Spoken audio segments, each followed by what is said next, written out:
오늘 시편 123편은 굉장히 짧지만 또 애절하고 간절한 마음이 가득 담긴 시입니다. 스쳐 지나가듯이 읽는다면 이러한 마음을 다 들여다볼 수 없겠지만 하나하나 그 단어와 또 그 의미들을 이해하며 읽어나갈 때 시편 기자의 처절함과 또 그 안에 있는 그 간절함을 엿볼 수 있습니다. 이러한 처절함과 간절함을 발견했던 많은 학자들은 이 시의 배경을 포로 이후 시기라고 추측하기도 합니다. 본문에서 정확하게 어떠한 배경 가운데 어떠한 상황이 있는지 명시하고 있지 않지만 이 시가 분명한 것은 이 시 안에 당시 시편 기자와 이스라엘 백성들이 받고 있었던 극심한 고통을 담아내고 있다는 것입니다. 오늘 시편 기자는 3절과 4절을 반복적으로 3절과 4절에서 반복적으로 그들이 받고 있는 이 조롱과 멸시가 넘쳐난다고 표현하고 있습니다. 누구나 한 번쯤은 뷔페 식당이나 혹은 맛있는 음식을 먹을 때 배 터지게 먹었던 그런 경험이 있으실 것입니다. 우리는 정말 배가 터질 듯이 이렇게 먹고 나면 하는 말들이 있죠. 아이고 배불러 죽겠네. 그렇게 실컷 먹고 와서 집에서는 또 소화제를 챙겨 먹고는 합니다. 오늘 이들이 받는 멸시가 넘친다는 이 표현이 바로 이런 상황과 비슷하다는 것입니다. 본문에서 사용한 이 넘친다라는 단어는 만족하다 혹은 폭식하다라는 뜻으로 해석이 됩니다. 아무리 좋고 맛있는 음식도 배가 터질 듯하게 먹는다면 그만큼 괴로운 일이 없을 것입니다. 속이 더부룩하고 배가 쓰리고 불편해서 아무 일도 하지 못하게 됩니다. 그런데 시편 기자와 이스라엘 백성들은 이보다 더 심각한 상황에 놓여져 있었다는 것입니다. 그들의 상황은 좋지 않은 말들, 조롱과 멸시를 가득 먹어 이미 배부른 상태에 있었다는 것입니다. 그래서 3절과 4절에 심한 멸시가 우리에게 넘칩니다. 심한 멸시가 우리의 영혼에, 우리의 생명에 넘칩니다 라고 고백하며 그들이 처한 상황이 얼마나 처절하고 괴로운지 표현해주고 있습니다. 오늘 시편 기자와 이스라엘 백성들은 은혜와 감사가 넘치는 현실이 아니라 조롱과 멸시가 넘치는 현실 앞에 놓여져 있었다는 것입니다. 그런데 생각해 보면 우리의 삶도 이와 비슷합니다. 은혜와 감사, 기쁨이 넘치는 일보다 괴롭고 힘든 시간들을 보낼 때가 더 많다는 것입니다. 다른 사람들로부터 받는 비방과 조롱, 멸시로 힘들고 괴로운 나날들을 보낼 때가 더 많다는 것입니다.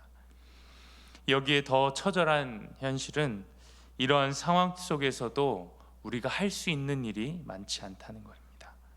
할 수 있는 일이라고는 그저 기다리는 것, 그것 외에는 아무것도 할 수 없는 무력감 속에 빠지기도 한다는 것입니다. 시편 기자의 상황도 이러했습니다. 이러한 상황 가운데 시편 기자는 1절 말씀을 통하여서 이렇게 고백하고 있습니다. 하늘에 계시는 주여, 내가 눈을 들어 주께 향하나이다. 하늘에 계시는 주여라는 이 말은 하나님의 보좌가 하늘 위에 있다는 것입니다. 하나님이 계신 곳이 하늘이며 하나님은 하늘의 좌정에 계신 전능하시고 통치하시는 하나님이시라는 사실을 고백하고 있는 것입니다. 높으신 하나님, 하늘 보좌에 앉으신 하나님을 향하여 자신의 눈을 들어 하나님을 바라본다고 고백하고 있습니다. 여기서 우리는 눈을 들어라는 이 표현에 주목해 볼 필요가 있습니다. 이 눈을 들어라는 말이 과거 시제로 사용되었는데요. 과거 시제로 말하자면 눈을 들었다라고 표현할 수 있을 텐데 여기서 시인은 과거에 눈을 들었던 그 행동이 현재까지도 계속해서 지속되고 있으므로 우리가 이해할 수 있습니다. 즉 시편 기자가 처절하고 또 괴로운 상황 가운데 빠져 있는 이것이 단순하게 이번 한 번만의 괴로움이 아니라 과거로부터 현재까지 지속적으로 그를 괴롭게 했음을 보여주고 있습니다. 또한 오늘 이 짧은 시 안에서 이 눈을 들다라는 이 표현이 계속해서 반복적으로 사용되고 있습니다. 그런데 이 눈을 들다라는 표현이 반복적으로 사용되는 반면 눈을 드는 그 주체는 계속해서 바뀌고 있음을 볼 수 있습니다. 2절 말씀을 보시면 상전의 손을 바라보는 종들의 눈같이 여주인의 손을 바라보는 여종의 눈같이 우리의 눈이 여호와 우리 하나님을 바라보며 우리에게 은혜 베풀어 주시기를 기다리나이다 고백합니다. 하늘에 계신 하나님을 바라보는 시편 기자의 눈은 마치 어떤 종들이 그들의 주인을 바라보는, 주인의 손을 바라보는 그 눈과 같다고 표현하고 있습니다. 과연 이 표현은 어떤 뜻일까요? 당시 고대 사회의 종의 위치는 오늘날 우리가 생각할 수 있는 그 수준보다 더 낮았습니다. 종은 그저 주인의 재산이었습니다. 자신의 소원을 주인에게 감히 말할 수조차 없었습니다. 그저 주인이 알아서 베풀어주는 그대로 수용해야만 했습니다. 이러한 종이 만약 주인에게서가 아니라 다른 사람들로부터 부당한 대우를 받았을 때는 어떻게 했을까요? 종은 다른 사람들로부터 부당한 대우를 받는다 하더라도 어떠한 불평도 하지 못한 채 그저 가만히 있어야만 했던 존재였습니다. 그렇다면 이러한 불의에 처한 종이 할 수 있는 일이라곤 무엇이었을까? 불의에 처한 종은 그 주인이 자신을 변호해 주기만을 바라며 주인의 손을 기다리는 일밖에 없었다는 것입니다. 주인에게 대놓고 저를 도와주십시오 말하지 못한 채 주인이 불의의 상황에 자신의 상황에 개입하기를 기다리며 주인의 손길이 자신을 변호해 주기를 간절히 바라며 주인을 바라보는 일밖에 할 수 없었다는 것입니다. 더 나아가서 시편 기자는 그 더 깊은 자신의 간절함을 이렇게 토로합니다. 자신의 눈이 마치 여종이 자신의 주인을 바라보는 눈과 같다고 이야기하고 있습니다. 종의 사회적 위치를 살펴봐도 이렇게 낮은데 종보다 더 부당한 대우를 받았을 이 여종같이 자신의 눈이 하나님의 도우심을 간절히 바라고 있음을 고백하고 있습니다. 간절함의 끝은 반복적인 그의 간구를 통하여서 절실히 나타나고 있습니다. 2절 하반절에 우리의 눈이 여호와 우리 하나님을 바라보며 우리에게 은혜 베풀어 주시기를 기다리나이다. 3절에 여호와여 우리에게 은혜를 베푸시고 또 은혜를 베푸소서 이야기합니다.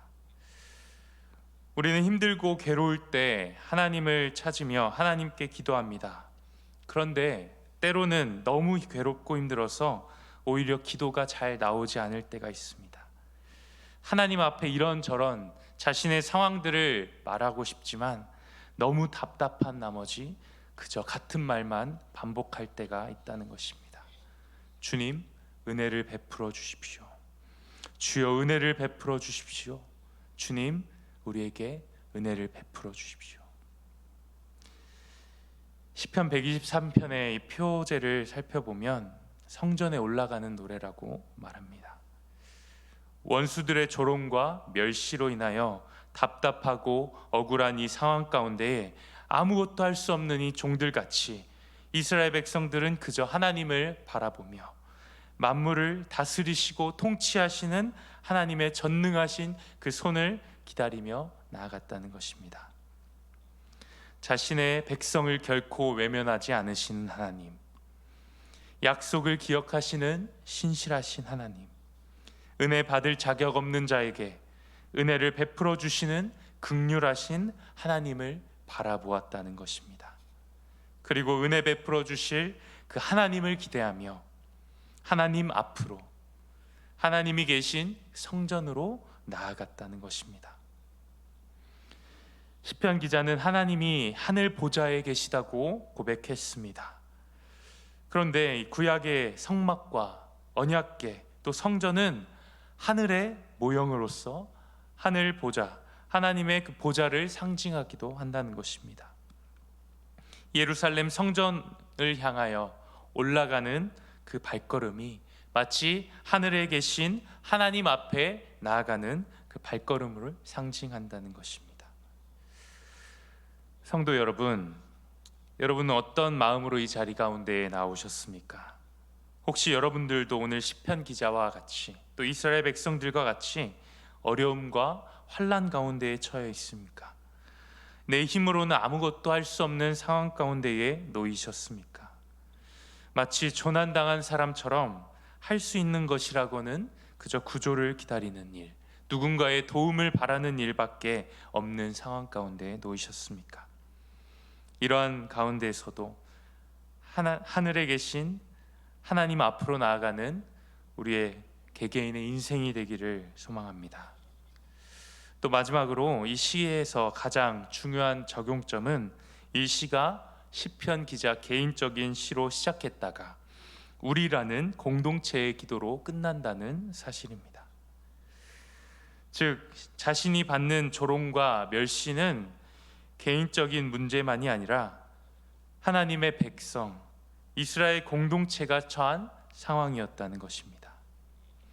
그래서 오늘 시편의 후반부에 우리라는 말이 계속해서 사용하고 있습니다. 우리는 이스라엘 공동체, 우리라는 이 이스라엘 공동체가 겪고 있는 조롱과 멸시를 통하여서 오늘날 우리라는 교회가 겪고 있는 조롱과 멸시에 대해서 우리가 함께 생각해 볼 필요가 있습니다. 교회는 세상의 조롱과 멸시를 받는 대상이 되고 있습니다. 사람들은 더 이상 한국교회의 미래가 없다고도 말합니다. 이러한 우리의 현실 앞에 교회가 붙잡아야 할 것은 하나님의 은혜인 줄로 믿습니다.